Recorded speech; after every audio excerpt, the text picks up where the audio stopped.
ஹரே கிருஷ்ண பக்தர்களே, சுத்த பக்தி இணையதளத்திலிருந்து ஒரு கட்டுரை.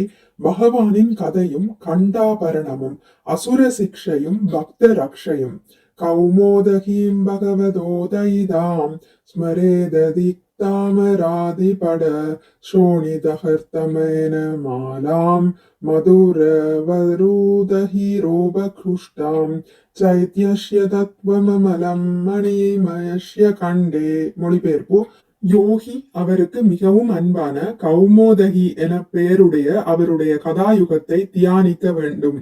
இந்த கதை பகைமையுடைய வீரர்களான அரக்கர்களை தகர்த்து அவர்களின் குருதியால் பூசப்பட்டுள்ளது. ஒருவர் பகவானின் கழுத்தில் உள்ள அழகிய மாலையின் மேல் கவனம் செலுத்த வேண்டும். அந்த மாலை எப்போதும் ரீங்காரமிடும் வண்டுகளால் சூழப்பட்டுள்ளது. ஒருவர் பகவானின் கழுத்தில் உள்ள முத்தாரத்தை தியானிக்க வேண்டும். அது எப்போதும் அவரது பக்தி தொண்டில் ஈடுபட்டுள்ள தூய உயிரினங்களை குறிப்பதாக கருதப்படுகிறது. பொருளுரை: யோகி பகவானுடைய தெய்வீக உடலின் பல்வேறுபட்ட உறுப்புகளை ஆழ்ந்து சிந்திக்க வேண்டும். உயிரினங்களின் உடலமைப்பு நிலை புரிந்து கொள்ளப்பட வேண்டும் என்று இங்கு குறிப்பிடப்பட்டுள்ளது. இங்கு உயிரினங்களில் 2 வகைகள் குறிப்பிடப்பட்டுள்ளன. ஒன்று அராதி எனப்படுகிறது. அவை பரமபுருஷ பகவானின் லீலைகளை புரிந்து கொள்வதை வெறுக்கின்றன. பகவான் தன் கையில் எப்போதும் அசுரர்களை கொன்று இரத்த கரைகளுடன் கூடிய பயங்கர கதையை தன் கையில் பிடித்துள்ளதாக அவர்களுக்கு தோன்றுகிறார். பகவத்கீதையில் குறிப்பிடப்பட்டுள்ளது போல உயிரினங்களின் வேறுபட்ட வகைகள் எல்லாம் பரமபுருஷ பகவானின் குழந்தைகளாகும். ஆயினும் வாழும் உயிரினங்களில் 2 வகைகள் உள்ளன. அவை 2 வேறுபட்ட வழிகளில் செயல்படுகின்றன. பகவான் ஒருவர் நகைகளையும் முத்துகளையும் உடலின் மார்பிலும் கழுத்திலும் பாதுகாப்பது போல தன் கழுத்தில் தூய்மையான உயிரினங்களை கொண்டுள்ளார். தூய கிருஷ்ண சிந்தனையில் ஈடுபட்ட உயிரினங்கள் அவர் கழுத்தில் உள்ள முத்துகளாக குறிப்பிடப்படுகின்றன. அசுரர்களாக பரமபுருஷ பகவானின் லீலைகளில் பகைமை கொண்டவர்கள் வீழ்ந்த உயிரினங்களின் இரத்தத்தால் பூசப்பட்ட அவருடைய கதையால் தண்டிக்கப்படுகின்றனர். பகவானின் கதை அவருக்கு விருப்பமானது. ஏனென்றால் அவர் இந்த ஆயுதத்தை அரக்கர்களின் உடல்களை அழித்து அவர்களின் குருதியை கலக்க பயன்படுத்துகிறார். நீருடனும் மண்ணுடனும் சேறு பிசையப்படுதல் போல பகவானுடைய எதிரிகளின் அல்லது நாஸ்திகர்களின் உடல் அங்கங்கள் பகவானின் கதையால் வீழ்த்தப்படுகின்றன. அந்த கதை அந்த அசுரர்களின் இரத்தத்துடன் கூடிய சேரால் பூசப்பட்டுள்ளது. ஸ்ரீமத் பாகவதம் 3ஆம் காண்டம் அத்தியாயம் 28 பதம் 28. முந்தைய ஸ்லோக தொடர்பு. இதற்கு முந்தைய ஸ்லோகங்களில் யோகி தன் தியானத்தை பகவானின் தாமரை திருவடிகளில் தொடங்கி கணுக்கால், முழங்கால், தொடைகள், இடுப்பு மற்றும் தொப்புள் தாமரை என படிப்படியாக மேல் நோக்கி செலுத்தி தியானிக்க வேண்டும் என்று விவரிக்கப்பட்டது. அந்த வரிசையில் தற்போதைய ஸ்லோகத்தில் ஸ்ரீமத் பாகவதம் காண்டம் 3 அத்தியாயம் 28 பதம் 28 யோகியின் தியானமானது பகவானின் திருக்கைகளில் உள்ள கௌமோதகி கதாயுதம் மற்றும் அவரது திருக்கழுத்தில் அணிந்துள்ள அழகிய மாலை, முத்தாரம் ஆகியவற்றின் மீது திருப்பப்படுகிறது. கௌமோதகி கதாயுத தியானம். யோகி தனக்கு மிகவும் அன்பான கௌமோதகி என்று அழைக்கப்படும் பகவானின் கதாயுகத்தை ஆழ்ந்து தியானிக்க வேண்டும். அசுரர்களை அழிக்கும் கதை.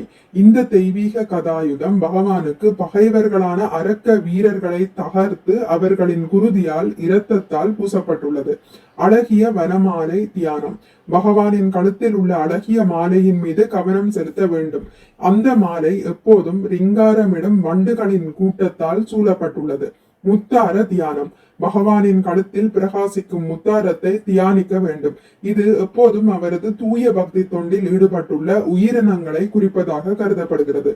உடல் அமைப்பு நிலை அறிதல். யோகி பகவானுடைய தெய்வீக உடலின் பல்வேறு உறுப்புகளை சிந்திக்க வேண்டும். இதன் மூலம் உயிரினங்களின் உண்மையான உடல் அமைப்பு நிலை புரிந்து கொள்ளப்பட வேண்டும். உயிரினங்களின் 2 வகைகள். வாழும் உயிரினங்களில் 2 வேறுபட்ட வழிகளில் செயல்படும் 2 வகைகள் உள்ளன. ஒன்று அராதி, நாஸ்திகர்கள், அசுரர்கள் எனப்படும் வகை.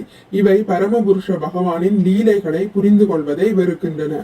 அசுரர்களுக்கு தோன்றும் வடிவம். இந்த அசுரர்களுக்கு பகவான் எப்போதும் தன் கையில் இரத்த கரைகள் கூடிய பயங்கரமான கதையை ஏந்தியவாறு தண்டனை வழங்குபவராக தோன்றுகிறார். பகவானின் குழந்தைகள். பகவத்கீதையில் குறிப்பிட்டுள்ளபடி அசுரர்கள், தூய பக்தர்கள் என அனைத்து வகையான உயிரினங்களும் பரமபுருஷ பகவானின் குழந்தைகளே ஆவர். பகவானின் கழுத்தில் தூய உயிரினங்கள், ஒருவர் தன் நகைகளையும் முத்துகளையும் மார்பிலும் கழுத்திலும் பாதுகாப்பாக வைப்பது போல பகவான் தன் தூய கிருஷ்ண சிந்தனையில் பகவத் தொண்டில் ஈடுபட்டுள்ள உயிரினங்களை தன் கழுத்தில் முத்துகளாக கொண்டு பாதுகாத்து வருகிறார். நாஸ்தீகர்களுக்கான தண்டனை. பரமபுருஷ பகவானின் லீலைகளில் பகைமை கொண்டு வீழ்ந்த அசுரர்கள் அவர்களின் உடல்களை அழித்து குருதியை கலக்கும் பகவானின் கதையால் தண்டிக்கப்படுகிறார்கள். கதாயுதத்தின் சேறு. நீரும் மண்ணும் சேர்ந்து சேறு பிசையப்படுவது போல பகவானின் எதிரிகளான நாஸ்தீகர்களின் உடல் அங்கங்கள் இந்த கதையால் வீழ்த்தப்பட்டு அவர்களின் இரத்தத்துடன் கூடிய சேரால் அந்த உன்னத கதாயுதம் பூசப்பட்டுள்ளது. இந்த ஆயுதம் அசுரர்களை அழிப்பதால் இது பகவானுக்கு மிகவும் விருப்பமானதாக இருக்கிறது. மிக்க நன்றி. ஹரே கிருஷ்ணா. உங்களுக்கு இந்த வீடியோ பிடித்திருந்தால் லைக் பண்ணுங்கள், ஷேர் பண்ணுங்கள், சப்ஸ்கிரைப் பண்ணுங்கள்.